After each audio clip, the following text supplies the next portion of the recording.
In this lesson, we're going to discuss modules and how they affect the particle system's behavior. Alright, so in the last lesson we had learned how to create a particle system. We discussed a little bit about the anatomy of a particle system, including the particle emitter and the modules. And we left off with the modules, and we want to talk about how we can affect the behavior of our particle system. So as of right now, this particle system appears to be something like steam, and the reason for that is because of the material. It doesn't really have much of a behavior. What we have is an initial size. We have how many particles are being spawned at one time. They have an overall life, so you can see that they're fading over time, and then they have a little bit of color to them, which is from the material itself. Some are fading at the end, and they have a speed to them. So they have all these properties, and those properties are derived from the modules that you see here in the emitter. So to get started, we're going to start right up here at the top with our required module. This is the one that has to be with the material itself. It's going to hold things like it needs to be with the particle system itself. It's going to hold the material, and it's going to hold a little bit of general information about that. Then we'll go into spawn, and spawn is going to determine how many particles are emitted. You can change that based on the rate that you see here. So if you just continue to drill down into that, you can see that you have a constant value.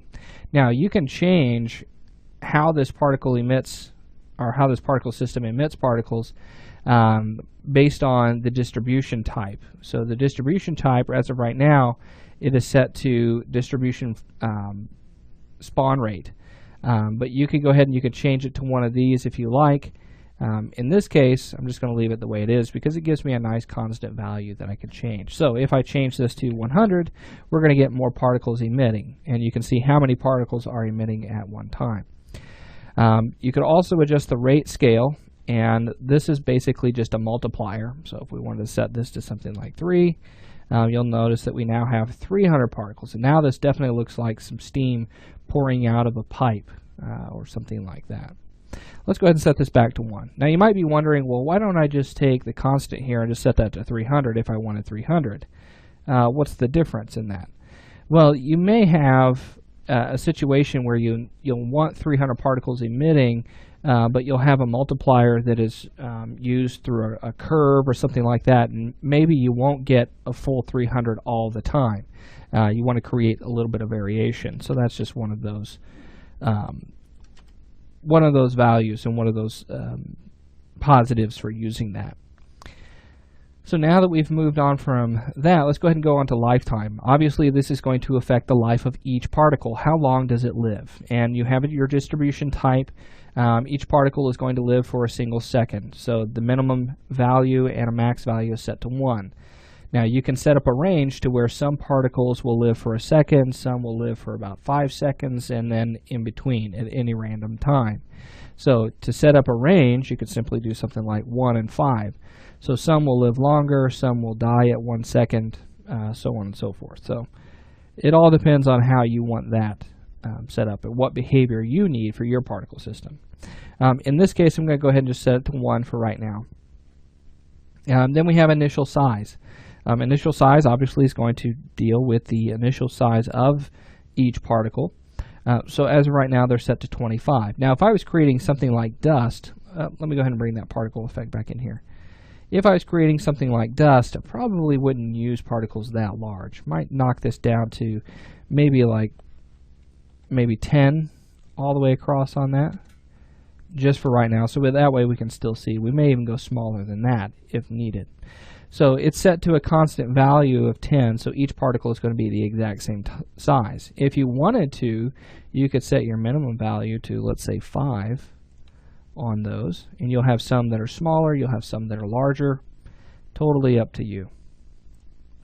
Alright, now let's go on to initial velocity. This is going to determine how fast each particle is going to be emitted whenever the particle system starts. So what you're getting here is a speed or a velocity of, looks like 100 in the z direction. Now you're getting a little bit of spread, and that's coming from the x and y value on that. So that's why we get a little bit of this cone shape. If we didn't want any spread on that, let's say we wanted just a stream of those particles, we'd set the x and y to 0, and you'll notice that those are coming out like that.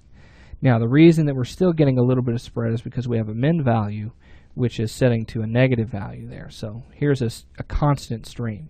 Now, we want these to spread out kind of like dust would. So let's do something like this. Let's say 100, 100, and let's do negative 100 and negative 100. And we'll do that same thing on the z there. And so now you get particles that are shooting out in all directions here. Now that's a little chaotic here because the speed is just way too fast for that. So what we'll do is we'll go ahead and we'll set this to 1 all the way across the top, and then we'll do negative 1 across the bottom. Now you might see this and you might go, okay, wow, that is really slow. It doesn't even really look like the particles are emitting. They are emitting. You can see a little bit of jump here and there, but they are emitting.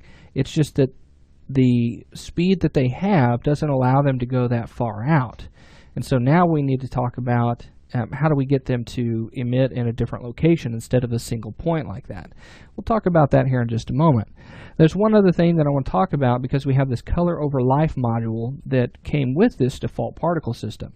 The color over life module is very important. It's one of the main ones that you'll have in a particle system because it controls the fade of your particle systems. So I know it says color over life, and color over life is perfectly fine. It's going to give us this white value based on the distribution that I have. So if I take a look at my points here, I have 2 points, 0 and 1, and they each have their own value. So this starts at a value of 0 at time, and then this one is going to 1 second. So it's changing the color between those two values. So it's going from 0 to 1, and then it's changing the values right here. So look at your out value. Now obviously it's 1 to 1 on that, so we're just going to get these white particles all the time, and that's perfectly fine. What's really cool about this is that we have this alpha over life. And this is really neat because now we have 2 points, and we have a value of 0. The out value is at 1, okay? Whereas the in value is at 1 second, but the out value is at 0. So what is the out value? That's basically the color that we see there. Now, sometimes whenever looking at these numbers, it's kind of hard to see exactly what that's doing. I'm a little bit more of a visual person, and so I like to see things in curves. And we can do that by clicking on the module and clicking on this curve here. Now this should make a little bit more sense. So this is point 1 right here. Okay, let's go ahead and hold down the left mouse button and we can drag that around. This is point 1. Its value, okay, or its time is at 0. Okay, so this is the in value, but its out value is set to 1, which you can see here. So we have a white color on that. But then we have point 2, or actually point 1, not point 2. And so point 1, which is down here, has a time of 1 second, which is its in value. And then the out value, which is its color, is set to 0, which is a black color. And so what we're getting in our alpha is we're getting a particle that is fully opaque, so we can see it. But then as time goes on for this, at 1 second, it begins to fade out. Now we know that we've already set up the lifetime of this to 1 second. Okay, so if we go over here, we have a min and max value of 1 second. If we were to adjust that, we would need to make sure that we adjust our color over life. Okay, so just be aware of that. All right, so now that we have this set, actually no, I just told you that we would have to set it to color over life. If you change the lifetime, it's going to use this as a multiplier. So at the very beginning, whenever it spawns, it's going to be white. And this is going to multiply it over its lifetime. So let's say that we change this to 4. And let's do 4 and 4. Each particle is going to start out white, and then it will fade until it gets to the end of its life to black. Okay, which you can kind of see here.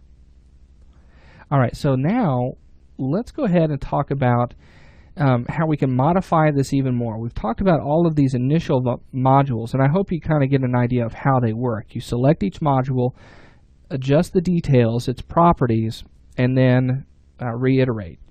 Add what you need to this. So right now what we need is we need a different location for our particles to emit in. And so we're going to go ahead and jump in how we can change that in our next lesson.